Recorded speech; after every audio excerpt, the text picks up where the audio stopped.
বৃহত্তর এবং ব্যাপকতার জায়গা থেকে West Bengal junior doctor front তৈরি হয় এবং সারা ভারত থেকে সারা দেশের প্রতিটি কোণায় আমরা এই আন্দোলনকে ছড়িয়ে দিয়েছি।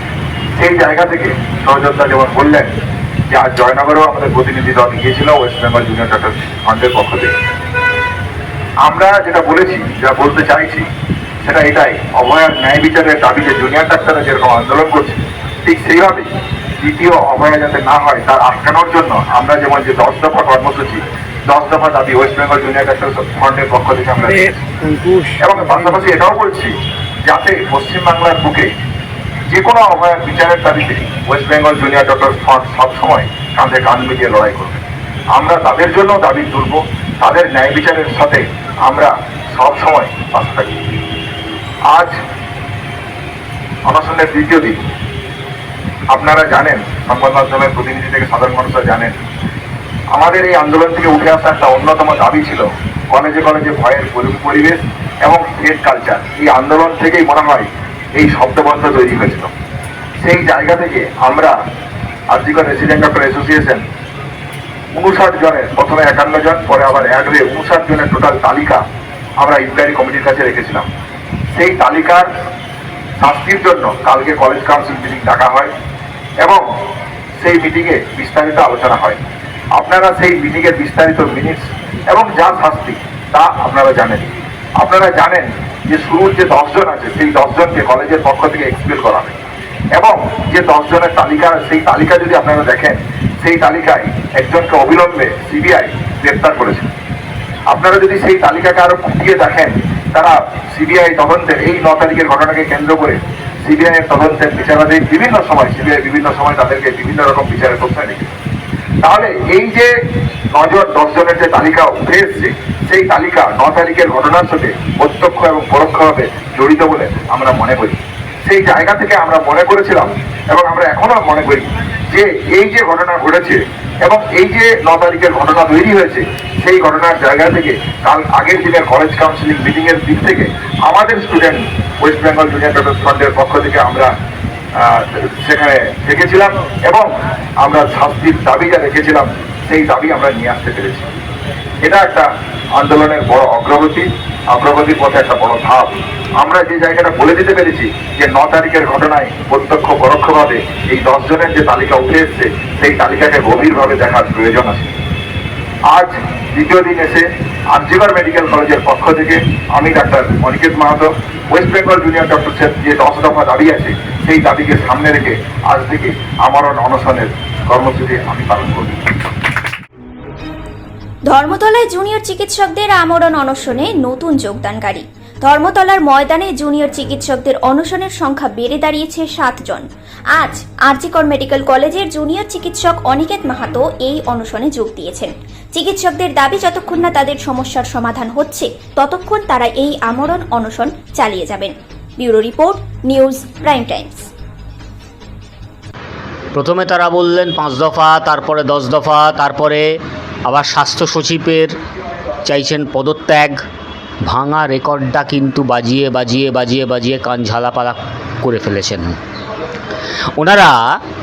একবার বলছেন বিচার চাই, একবার বলছেন সিসিটিভি কেন লাগানো হলো, আবার বলছেন সুপ্রিম কোর্টের অর্ডারটাকে ওনারা মানবেন না। এই শব্দটা ব্যবহার না করলেও ওনারা যেটা করছেন, সুপ্রিম কোর্ট একবার নয় 2 বার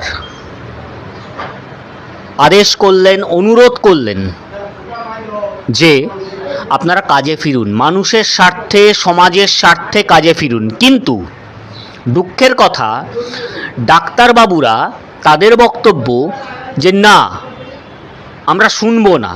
তাহলে তারা কি ভারতবর্ষের সীমার মধ্যে থেকে নিজেদেরকে সুপ্রিম কোর্টের থেকেও বড় মনে করছেন?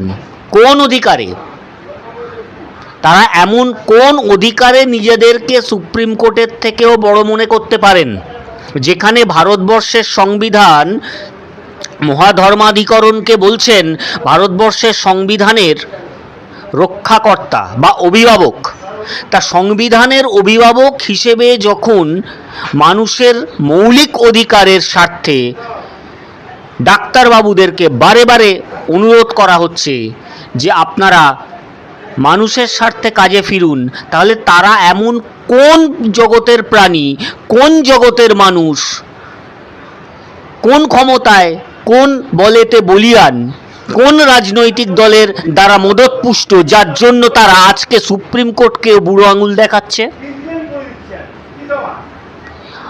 অবিলম্বে তারা তাদের আন্দোলন যা করছেন করুন, কিন্তু অবিলম্বে এই দাবি দাওয়াগুলোকে দূরে সরিয়ে রেখে মানুষের স্বার্থে মানুষ হিসেবে তারা কাজে ফিরুন। কারণ আজকে যদি এই জিনিস ঘটনা ঘটে যে আমরা কোনোভাবে মানুষের চিকিৎসা করব না, তাহলে নিজেদের বাড়িতে যদি বাবা মায়েরা অসুস্থ হন তাহলেও তাই একই জিনিস করবেন। তো যদি ক্ষমতা থাকে, যে শিরদাঁড়াটা বিনীত গোয়েলকে দিয়েছিলেন, যে মস্তিষ্কটা লালবাজারেতে দিতে গিয়েছিলেন, সেই মস্তিষ্ক এবং শিরদাঁড়াটার সামনে রেখে নিজেরা নিজেদেরকে প্রশ্ন করুন যে যদি বাড়িতে, আপনাদের বাড়িতে আজকে আপনাদের মা বাবা, পরিবার পরিজন তারা অসুস্থ হন, তাহলে সেই জায়গাতে আপনারা ওই একই কথা বলবেন? তো যদি পারেন করে দেখান। আমাদের অভয়ার ন্যায় বিচারের দাবিতে যে আন্দোলন, সেই আন্দোলনের 57তম দিন পেরিয়ে 58তম দিন পেরোনোর পর আমরণ অনশনে বসেছেন আমাদের সহযোদ্ধারা। 6 জন সহযোদ্ধা আমরণ অনশনে বসেছেন এবং এই জায়গা থেকে একটা খুব অদ্ভুত প্রশ্ন প্রথম দিন থেকে মিডিয়া বন্ধুদের কাছ থেকেই আমরা শুনতে পেয়েছিলাম যে এই অনশনে আরজিকর সামিল নেই কেন, এরকম একটা প্রশ্ন আমরা শুনতে পেয়েছিলাম। তো সেই জায়গা থেকে কয়েকটা কথা বলে নেওয়া জরুরি। আমরা আগেও বলেছি, আরজিকর থেকেও যে প্রেস কনফারেন্স করা হয়েছিল বা আমরা এখান থেকেও যে প্রেস কনফারেন্স করেছিলাম, সেখান থেকে আমরা বলেছিলাম যে সম্মিলিত সিদ্ধান্ত ওয়েস্ট বেঙ্গল জুনিয়র ডক্টরস ফ্রন্টের, এবং সেই জায়গা থেকে আমরা কিছু সিদ্ধান্ত নিয়ে কিছু সদস্যকে ঠিক করা হয়েছিল, তারা অনশনে বসেছেন।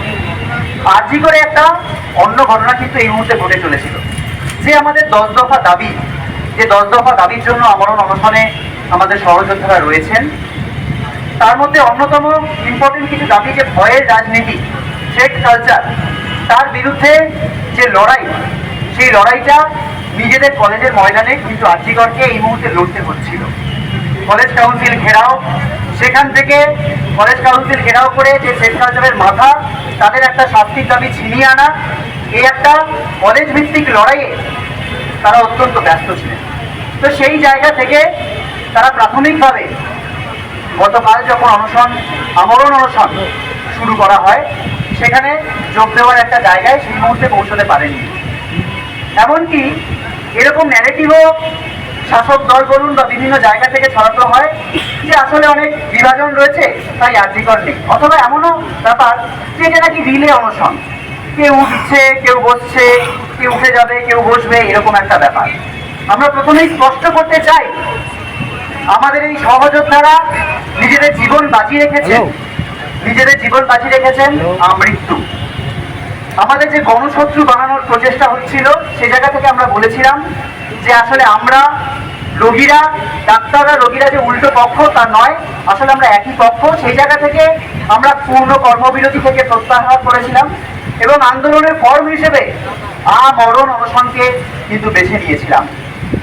এবং সেই জায়গা থেকে আজকে আরজিকর মেডিকেল কলেজ থেকে যে কলেজ ভিত্তিক থ্রেট কালচারের বিরুদ্ধে যে লড়াই, তার একটা আংশিক জয় কিন্তু তারা ছিনিয়ে আনতে পেরেছেন এবং তারপর তারা কিছু সিদ্ধান্ত নিয়েছেন এবং ওয়েস্ট বেঙ্গল জুনিয়র ডক্টরস ফ্রন্টের সম্মিলিত সিদ্ধান্ত অনুযায়ী আরজিকর থেকেও অনশনকারী হিসেবে যোগদান করবেন সদস্যরা, সেই জিনিসটা জানানো হবে। কিন্তু তার আগে আরো একটা কথা বলে নেওয়া জরুরি। আমরা দুপুরবেলা একটি প্রেস কনফারেন্স করেছিলাম যে ওয়েস্ট বেঙ্গল জুনিয়র ডক্টরস ফ্রন্টের পক্ষ থেকে একটি প্রতিনিধি দল, আমি ডক্টর দেবাশিস হালদার, আরজিকর থেকে ডক্টর কিঞ্জল নন্দ, ডক্টর তারিকুল ইসলাম এবং ন্যাশনাল মেডিকেল কলেজের ডক্টর নাজির হোসেন এবং ডক্টর আলোলিকা ঘোড়াই, আমরা 5 জন ডাক্তারের যে জুনিয়র ডাক্তারের প্রতিনিধি দল জয়নগরের কুলতলিতে যে ভয়ানক ঘটনা ঘটেছে, যে নির্যাতিতা, তার বাড়িতে আমরা দেখা করতে গিয়েছিলাম।